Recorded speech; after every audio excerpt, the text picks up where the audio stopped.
అందరికీ నమస్తే. ఈరోజు నేను క్రిస్పీగా టేస్టీగా ఉండే కాలీఫ్లవర్ పకోడీ ఎలా తయారు చేయాలో మీకు చూపిస్తానండి. 1/2 kg కాలీఫ్లవర్ని నేను ఈ సైజు ముక్కలుగా కట్ చేసుకున్నానండి.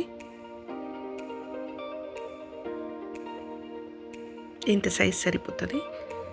ఇప్పుడు ఒక గిన్నెలో వాటర్ తీసుకొని వేడి చేసుకోవాలి.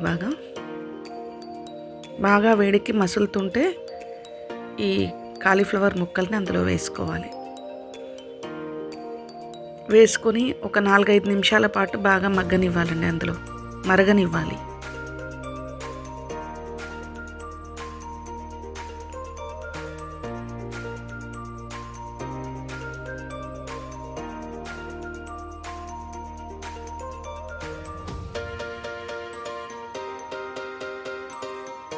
ఇలా 4-5 నిమిషాలు మరిగిన తర్వాత ఆ నీటినంతా వడగట్టుకోవాలండి.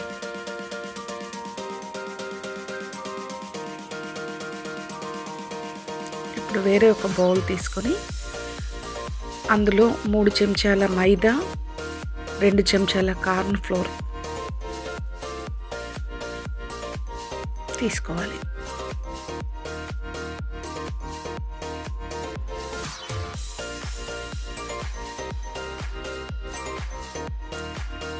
ఒక టేబుల్ స్పూన్ కారం, 1/2 టేబుల్ స్పూన్ ఉప్పు,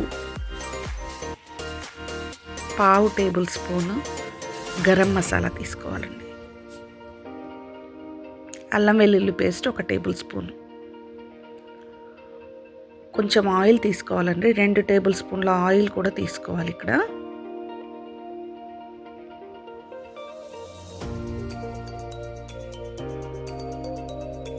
ఆయిల్ తీసుకోవడం వల్ల మంచి కరకరలాడుతూ వస్తాయండి తర్వాత పకోడీ. నేను ఇక్కడ కొత్తిమీర తరుగు తీసుకున్నానండి కొంచెం.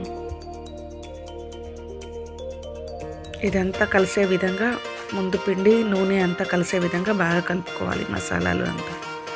ఇప్పుడు కొంచెం కొంచెం వాటర్ పోస్తూ మనం బజ్జీలకు అంటే జారుగా మిర్చి బజ్జీకి వాటికి చేసుకుంటాం కదా పిండిని, అట్లా జారుగా కలుపుకోవాలి. కొద్దిగా నీళ్ళు వేసుకుంటాం. ఎక్కువ జారుగా కాకుండా కొద్దిగా వాటర్ కలుపుకోవాలండి. ఎందుకంటే ముక్కలకి ఈ పిండి పట్టేలా ఉండాలి. ఎక్కువ జారుగా అయితే పిండి వదిలేస్తుంది ముక్క. ఇది అన్నంలోకైనా సైడ్ స్నాక్గా కానీ చాలా బాగుంటుందండి. అన్నంలో సైడ్ డిష్గా చాలా బాగుంటుంది. పప్పు అది చేసుకున్నప్పుడు సైడ్ తినొచ్చు ఇది. ఇప్పుడు ఇందులో కొంచెం కలర్ వేసుకున్నానండి నేను, అది మీ ఇష్టము. ఎందుకంటే కలర్ఫుల్గా కనిపించాలని వేసుకున్నాను. హెల్త్ రీత్యా స్కిప్ చేసే వాళ్ళు చేసుకోవచ్చు. కొంచెం వంట సోడా, 2 చిటికెళ్ళ వంట సోడా సరిపోతుంది. మీకు చాలా ఎక్కువ కనిపిస్తుంది, ఆ స్పూన్ చిన్నదేనండి. 2 చిటికల వంట సోడా సరిపోతుంది.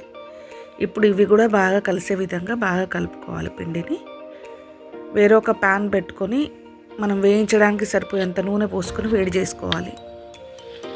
ఇప్పుడు కాలీఫ్లవర్ ముక్కల్ని అందులో కలుపుకొని ఇలా నూనెలోకి వదులుకోవాలి.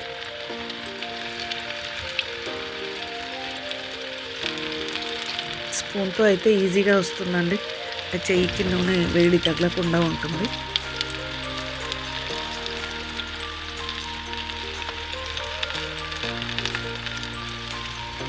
ఇలా ఒకదానికొకటి అంటుకోకుండా కొంచెం దూరంగా వేసుకోవాలి.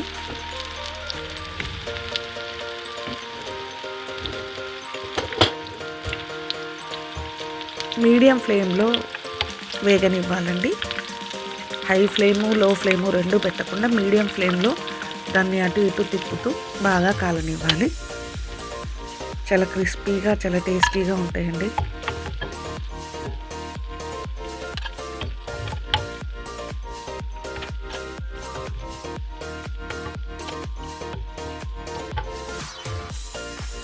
చూడండి, మీకు అర్థమైపోతుంది ఎంత క్రిస్పీగా వచ్చినాయో. ఆ సౌండ్ మీకు తెలుస్తుంది కదా. రుచిగా కూడా ఉంటాయండి. ఇలాగే అన్ని కాలీఫ్లవర్ ముక్కలను కూడా ఇలాగే ఈ విధంగానే వేసి వేయించుకోవాలి.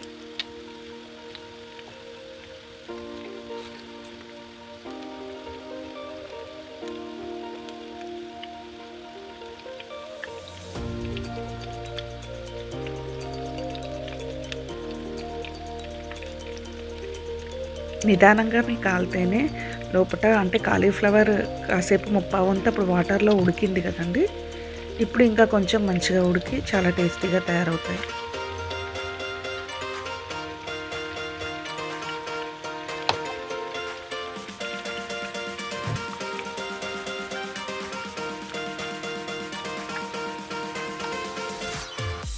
నా ఛానల్ ఇంకా సబ్స్క్రైబ్ చేసుకొని వాళ్ళు ఎవరైనా ఉంటే సబ్స్క్రైబ్ చేసుకోండి. నాకు కొత్త వీడియోస్ చూడండి, మాకు సపోర్ట్ చేయండి.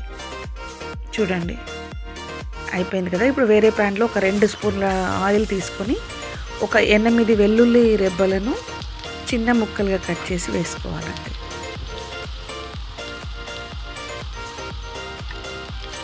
ఒక 8 పచ్చిమిరపకాయలను నిలువుగా చీరుకొని వేసుకున్నాను. అవసరమైతే ఇందులో కరివేపాకు కూడా వేసుకోండి. నాకు అందుబాటులో లేదని నేను వేయలేదు. కరివేపాకు కూడా వేసుకుంటే తాలింపులో చాలా బాగుంటుంది. ఇప్పుడు వేయించిన ఈ ముక్కలను వేసుకోవాలి. ఈ గార్లిక్ వాసన ఆ ముక్కలకు బట్టి చాలా రుచిగా వస్తుందండి.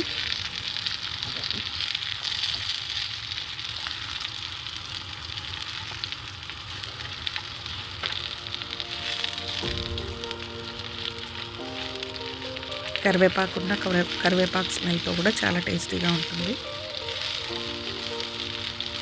ఇప్పుడు నేను పైనుంచి స్ప్రింగ్ ఆనియన్స్ చల్లుకున్నానండి.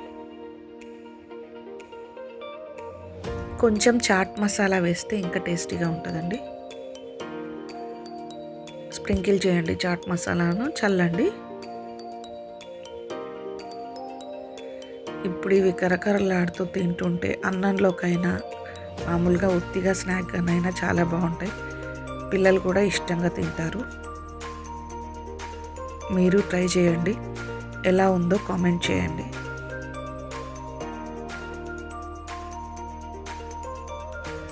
మా వీడియోస్ కనుక మీకు నచ్చినట్లయితే సబ్స్క్రైబ్ చేయండి, లైక్ చేయండి, షేర్ చేయండి, కామెంట్ చేయండి.